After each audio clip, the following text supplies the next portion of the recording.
যশোরে আইন শৃঙ্খলা বাহিনীর চলমান অপারেশন ডেভিল হান্ট অভিযানে আরও 14 জন আটক। সন্ত্রাসী কর্মকাণ্ড ও অস্থিতিশীল পরিস্থিতি তৈরির অভিযোগে বুধবার রাতে জেলার বিভিন্ন স্থানে অভিযান চালিয়ে তাদের গ্রেপ্তার করা হয়। পুলিশ জানিয়েছে, আটককৃতদের মধ্যে রয়েছে শহর ও উপজেলার বিভিন্ন এলাকার বাসিন্দারা। বৃহস্পতিবার তাদের আদালতের মাধ্যমে কারাগারে পাঠানো হয়েছে। এ নিয়ে গত 4 দিনে মোট 51 জনকে আটক করেছে আইন শৃঙ্খলা বাহিনী। জেলা পুলিশের মুখপাত্র জানান, সন্ত্রাস দমনে এ অভিযান অব্যাহত থাকবে।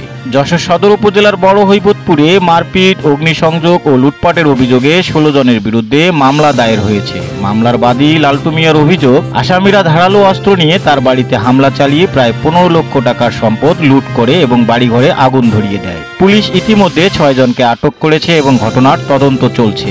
যশোর সদরের হৈবতপুর ইউনিয়নের বড় হৈবতপুর ও চূড়ামনকাটি ইউনিয়নের আব্দুলপুর 2 গ্রামের মধ্যে সংঘর্ষের ঘটনায় ক্ষতিগ্রস্ত পরিবারের খোঁজ খবর নিতে যান খুলনা বিভাগীয় বিএনপির সাংগঠনিক সম্পাদক অনিন্দ ইসলাম অমি। এ সময় তিনি ক্ষতিগ্রস্ত পরিবারকে সার্বিক সহযোগিতার আশ্বাস দেন। তিনি বলেন, যারা এমন ন্যাকারজনক ঘটনা ঘটিয়েছে, সে যে দলেরই হোক না কেন, তাদের কঠিন বিচার হবে। অপরাধীদের স্থান বিএনপিতে নেই। বিএনপি মানেই শান্তির দল।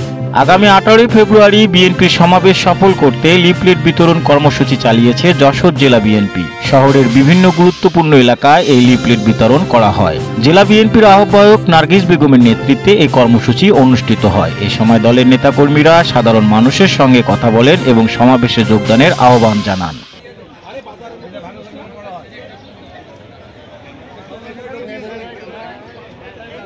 যশোর বিজ্ঞান ও প্রযুক্তি বিশ্ববিদ্যালয়ে প্রভিসি পদে আওয়ামীপন্থী শিক্ষককে নিয়োগ চেষ্টার প্রতিবাদে সাধারণ শিক্ষার্থীরা সড়কে আগুন জ্বালিয়ে বিক্ষোভ করেছে।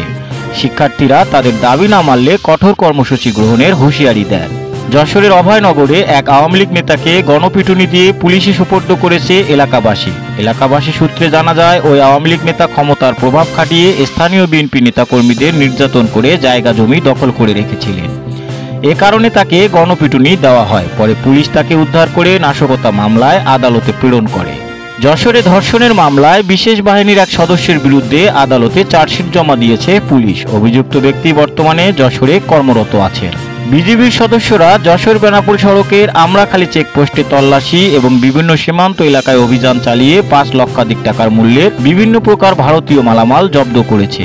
যশোরের মনিরামপুরে মেঘনা ব্যাংক পিএলসি শাখার ব্যবস্থাপককে বোকা বানিয়ে সাইবার প্রতারণার মাধ্যমে 6.5 লাখ টাকা হাতিয়ে নেওয়ার অভিযোগে 2 প্রতারককে আটক করেছে Jessore cyber crime investigation cell. যশোরের কেশবপুরে সাগরদাড়ি ইউনিয়ন বিএনপির উদ্যোগে বিক্ষোভ মিছিল ও প্রতিবাদ সভা অনুষ্ঠিত হয়েছে। চিংড়া বাজারে আয়োজিত এই কর্মসূচিতে আওয়ামী লীগ নেতা ও ইউপি চেয়ারম্যান কাজী মুস্তাফিজুর রহমান মুক্ত এবং তার সহযোগীদের গ্রেপ্তারের দাবি জানানো হয়। বক্তারা অভিযোগ করেন, আওয়ামী লীগ নেতারা বিএনপির নেতাকর্মীদের ওপর হামলা চালাচ্ছে। দ্রুত তাদের আইনের আওতায় আনার দাবি জানান তারা। News desk, রাতদিন news, Jessore. দেশ বিদেশের খবর সবার আগে জানতে ভিজিট করুন ratdennews.net।